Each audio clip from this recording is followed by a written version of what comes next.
Welcome back to another video, travelers. If you're new to my channel, my name is Steph, and I love giving people free travel advice on all things Peru.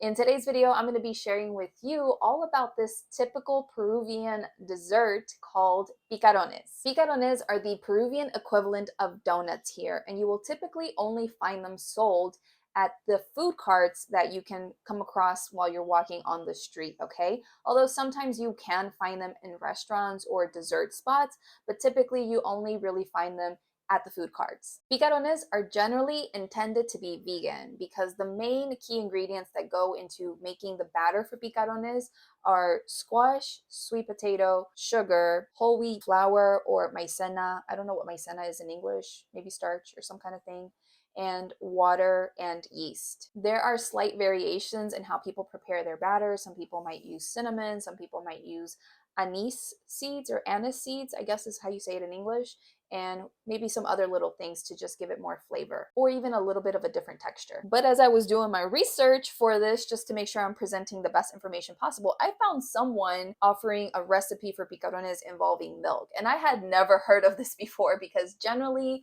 when I go up to people, they tell me it doesn't have milk. So I don't know who decided adding milk to this was a good idea, but as far as I know, picarones have always been vegan. But still, if you are vegan or vegetarian and you just want to double check, just ask the person that you're buying picarones from to make sure that it doesn't include milk, because there are slight variations in how people prepare their batter. And picarones are often served with miel de chancaca, which is like chancaca honey, I guess, or syrup, whatever the translation would be. And chancaca is basically like the Peruvian equivalent, I guess, of molasses. Chancaca is raw, unrefined sugar from sugarcane. And when people make their miel de chancaca or their chancaca syrup for the picarones, they'll typically like flavor it with different things, different fruits or cinnamon or anise seeds or whatever it is that they want to flavor it with. The reason that I wanted to do this video on picarones today is because although I have covered picarones to a certain extent in a past vlog video, I believe I shared a little bit about picarones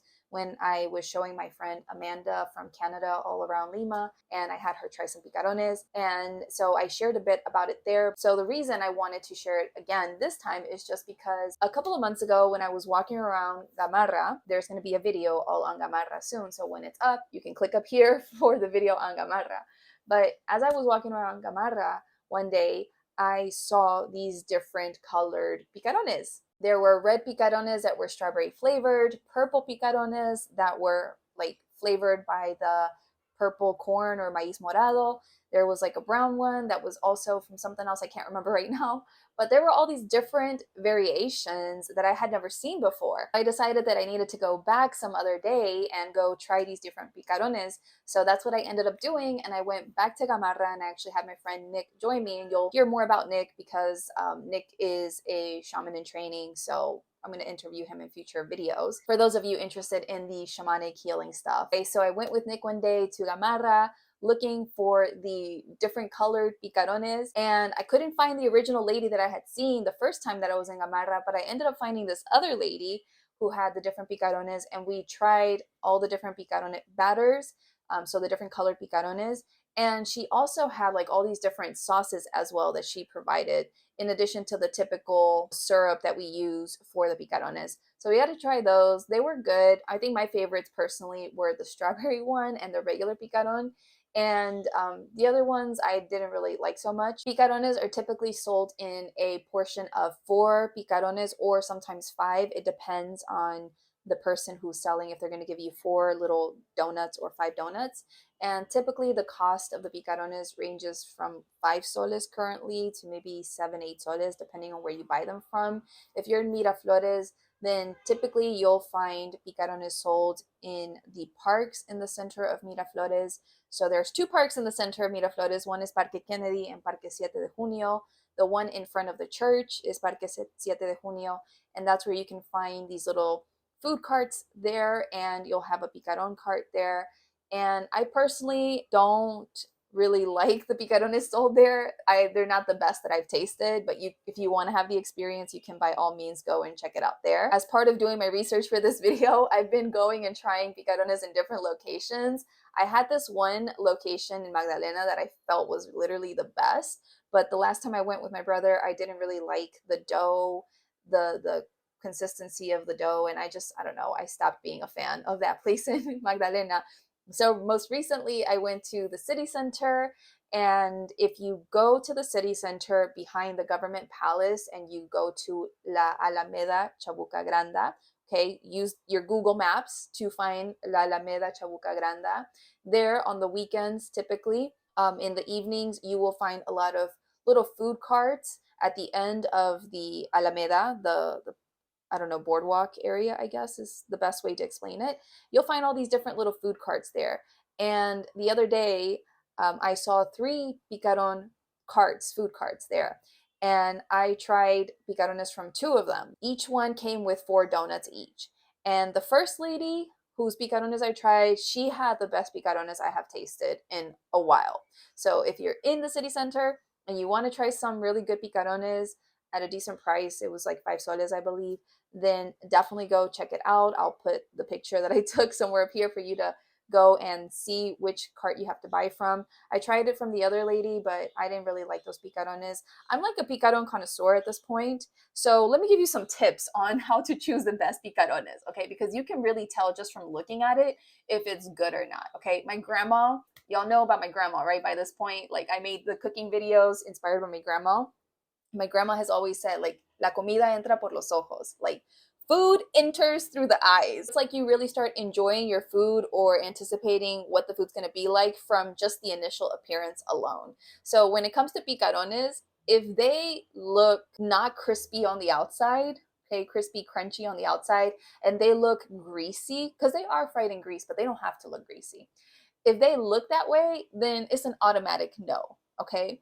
The other day when I was walking around the city center with the guy I'm dating, he basically wanted to buy some picarones, and I was looking at them and I was like, those don't look good. He was like, oh, are you sure? And I'm like, well, if you want to buy them, but I can tell already that they don't look good because they look greasy. The shape also, like, pay attention to the shape of the picaron. Like, if they look kind of flat, I don't know how to explain it. Okay, this is the best I can do. This is an old hair tie. Do you see this hair tie? It's like flat, okay? Real picarones with good batter, they're supposed to be in this, oval shape or whatever, but they're supposed to be like fat and round all around, okay? If it's not like fat and round in places and it's just kind of flat and stuff, like it's kind of been squished, then the batter is trash. Don't buy those picarones, okay? So they can't look greasy.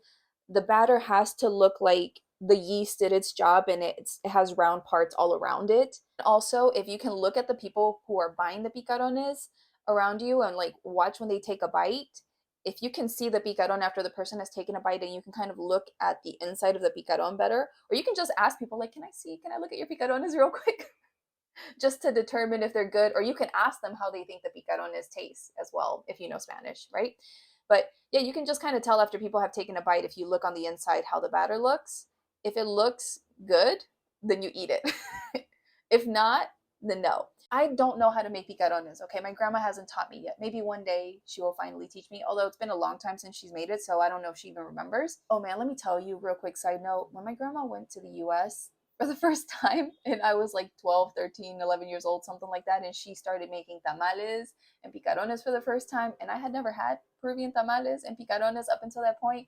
I was suspicious about this food because I'm a creature of habit. But once I started tasting her food, my grandma back in the day, she could cook. And oh my gosh, she got me so fat off of those tamales and picarones because they were so good back in the day. But anyway, I digress, okay?